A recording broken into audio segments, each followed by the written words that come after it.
Case పెట్టకూడదా అండి? నేను ఒకటే క్వశ్చన్ అడుగుతున్నాను. 18 ఏళ్ళ పిల్లోడు కాదు, 16 ఏళ్ళ పిల్లోడు నేరం చేసినా కూడా మనం కేసు పెడతాం కదా, చట్టంలో ఉంది కదా. 18 సంవత్సరాల పిల్లోడు తప్పు చేసాడా తప్పు చేయలేదా పక్కన పెట్టండి. పోలీస్కి తప్పుడు సమాచారం ఇచ్చారు, పోలీస్కి తప్పుడు సమాచారం ఇచ్చారు. ఈరోజు గవర్నమెంట్ పెట్టిన సీసీటీవీ కెమెరాస్ అన్నీ ఉన్నాయి కాబట్టి ఎవరు తప్పు చేశారనేది క్లియర్గా తెలిసింది. లేకపోతే ఒక అమాయకమైన అబ్బాయి ఈరోజు బలయ్యేవాడా ఆ కేసులో? ఈరోజు నేనేమంటానంటే అబ్బాయి యాక్సిడెంట్ చేశాడా తప్పు చేశాడా అవన్నీ పక్కన పెడితే తను రక్షించుకోవాలనో తన బిడ్డను రక్షించుకోవాలనో తపన ఆ యాక్సిడెంట్ అయిన తర్వాత ఆ బాధితుడు ఎవరైతే ఉన్నాడో అతను హాస్పిటల్కి తీసుకెళ్లాలనే విషయంలో తపన ఉంటే ఈరోజు బతికేవాడేమో ఆ మనిషి. ఇప్పుడు అది కాకుండా ఈరోజు తన బిడ్డను కాపాడుకోవాలని ఆరాటంతో ఈరోజు మళ్ళీ తిరిగి పోలీస్ ఇన్వెస్టిగేషన్ ఆ అబ్బాయి యాక్సిడెంట్ చేశాడని చెప్పి మనకు వచ్చిన తర్వాత ఈరోజు అబ్బాయిని రిమాండ్కి యాజ్ పర్ రూల్ వెళ్ళాము, యాజ్ పర్ లా వెళ్ళాము. ఆటోమేటిక్గా రిమాండ్ ఇచ్చారు. రిమాండ్ ఇచ్చిన తర్వాత ఈరోజు జగన్మోహన్ రెడ్డి తాలూకా నైజం కూడా చూసుకుంటానండి, ఈ గొడ్డలి పార్టీని ఎంత మేరకు పెంచి పోషిస్తున్నారో మనకు అర్థమవుతుంది. మరి అలాగే మాట్లాడుకుంటే అతను కోడికత్తి అని చెప్పేసి ఆ రోజు మాట్లాడిన తర్వాత ఎన్ని సంవత్సరాల నుండి లోపల పెట్టారో కోడికత్తి శ్రేణిని? ఆ అబ్బాయికి హార్డ్లీ 18-19 సంవత్సరాలే. ఆ రోజు కూడా చిన్నపిల్లడు తప్పు చేశాడు, వదలలేదా జగన్మోహన్ రెడ్డి? అతను 5 సంవత్సరాలు కూడా తను జైల్లోనే ఉన్నాడు కోడికత్తి శ్రీను.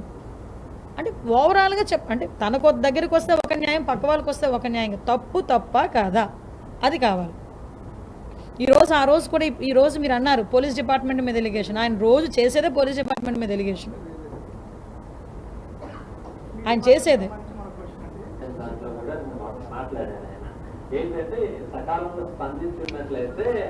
ఫోన్ ఇలా ఇవ్వండి అమ్మా. మీకు విషయం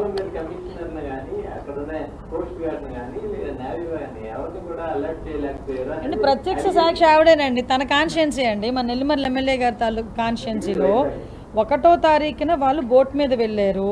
1వ తారీఖున మెకనైజ్డ్ బోట్లో వాళ్ళు 7గురు అక్కడ నుంచి వైజాగ్ పోర్ట్ నుంచి హార్బర్ నుంచి వెళ్ళారు. వాళ్ళు వెళ్ళిన తర్వాత 4వ తారీఖుకి తిరిగి వస్తామని చెప్పినప్పుడు ఆ ఇన్ఫర్మేషన్ వాళ్ళు ఇంకా రాలేదు అని వాళ్ళు అనుకునేటప్పుడు మాత్రమే తిరిగి ఎగ్గాయిని మనకి ప్రమాద ఘటన కూడా మీకు మొత్తం చెప్పమంటే కనుక ఏ టైంలో ఏం జరిగింది కూడా నేను చెప్తా. ఓవరాల్గా మనకి 4వ తేదీన విశాఖపట్నం తీరానికి చెందిన మనకి ఇండియా AP MMVS 83 దానిలో మత్స్యకార పడవలో మొత్తం 7గురు మత్స్యకారులు వెళ్ళారు. ఈ 7గురు మత్స్యకారులు వెళ్ళిన తర్వాత మధ్యాహ్నం సుమారుగా అంటే వాళ్ళు వెళ్ళిన తర్వాత 1వ తారీఖున వెళ్ళారు. 4వ తారీఖు 3:45 కొంచెం వాతావరణం డిఫరెంట్గా ఉంది, ఈదురుగాలు ఎక్కువగా వస్తున్నాయి, పడవ ప్రమాదానికి గురైంది. అయితే అది మ్యాక్సిమం మనకేంటంటే ఇమీడియట్గా వాళ్ళు ఇన్ఫర్మేషన్ ఇచ్చిన తర్వాత మత్స్యకారు JDV ఫిషరీస్ వాళ్ళు నేవల్ కోస్ట్ గార్డ్ వాళ్ళకి అదేవిధంగా మాకు మెరైన్ డిపార్ట్మెంట్కి కూడా ఇన్ఫర్మేషన్ ఇచ్చారు. ఇన్ఫర్మేషన్ ఇచ్చిన తర్వాత ఆ రాత్రే మేము కూడా నేవల్ గార్డ్కి అదేవిధంగా కోస్టల్ గార్డ్ వాళ్ళకి మెయిల్స్ కూడా పంపించి అలర్ట్ అవ్వమని చెప్పాం. అక్కడికి సంబంధించి ఒక బోట్ కూడా లేకపోతే మెరైన్ బోట్ కూడా కొంచెం రిపేర్లో ఉంటే ఇమీడియట్గా కాకినాడ నుంచి ఒక బోట్ కూడా రప్పించుకున్నాం. అది సుమారుగా 11 నాటికల్ మైళ్ళ దూరంలో ప్రమాదం జరిగింది. అతను నాటికల్ మైళ్ళకి కూడా తేడా తెలియకుండా 3-4 కిలోమీటర్లే కదా 10 కిలోమీటర్లు అంటే మేము ఏం చేస్తామండి. 11 నాటికల్ మైళ్ళ దూరంలో ఆ యాక్సిడెంట్ జరిగిన తర్వాత మాకు ఇన్ఫర్మేషన్ వచ్చిన మరుక్షణం నుంచి కూడా మేము యంత్రాంగం మొత్తం అలర్ట్ అయింది. మా DC గోపీనాథ్ శెట్టి గారు ప్రత్యేకంగా బృందాలు ఏర్పాటు చేసుకున్నారు, నేవల్ కోస్ట్ గార్డ్ వాళ్ళతో కోఆర్డినేట్ చేసుకున్నారు. ఇమీడియట్గా అక్కడికి వెళ్ళేదానికి పరిస్థితి లేకపోతే హెలికాప్టర్లు కూడా పంపించారు. ఈ చిన్న అనే వ్యక్తి అక్కడ యాంకర్ని పట్టుకొని మనకి రెస్క్యూ అయ్యాడు. ఇమీడియట్గా అతన్ని అక్కడ చైనా బోట్ వాళ్ళు కూడా రెస్క్యూ చేశారు. అతని దగ్గర ఉన్నారని సంగతి తెలిసి మేము అతనికి కాంటాక్ట్ చేయడానికి కూడా నేవల్ కోస్ట్ గార్డ్ వాళ్ళు అతను కాంటాక్ట్ చేసే పరిస్థితులు కూడా తెప్పించుకున్నాం. డైరెక్ట్గా గోపీనాథ్ శెట్టి గారు మాట్లాడారు. ఆ ఫ్యామిలీస్ ఎవరైతే గల్లంతయ్యారని వచ్చిందో ఇన్ఫర్మేషన్ మార్నింగ్ మేడంకి తెలిసి మేడం ఇమీడియట్గా ఫ్యామిలీ మెంబర్స్ అందరినీ కూడా కలిశారు. తను లోకల్ ఎమ్మెల్యే, నేను ఆ రోజు విజయవాడలో ఉన్నాను.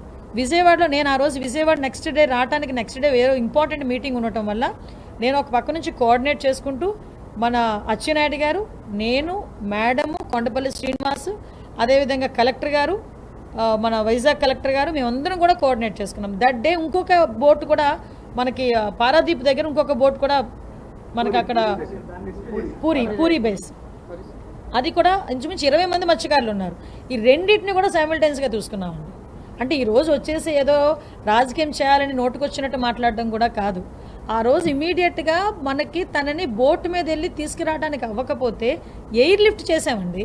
3 హెలికాప్టర్లు ఆ రోజు 72 గంటలు మనం అంతా కూడా వెతికారు.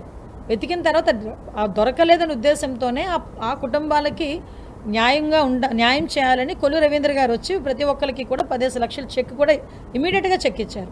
ఏంటి లాస్ట్ గవర్నమెంట్లో మత్స్యకారులు ఇవ్వాల్సిన బాకీలన్నీ పెట్టుకొని మేము వచ్చిన తర్వాత ఇచ్చామండి. సుమారుగా 60 మందికి పైగా 3 కోట్ల పైగా మేము ఇచ్చాం వచ్చిన తర్వాత. ఈరోజు మత్స్యకారులకి సంబంధించి ప్రతి ఒక్క ఆస్పెక్ట్లోనే ఆ రోజు మత్స్యకారులకి 50 సంవత్సరాలకే పెన్షన్ ఇచ్చింది కూడా మేమే.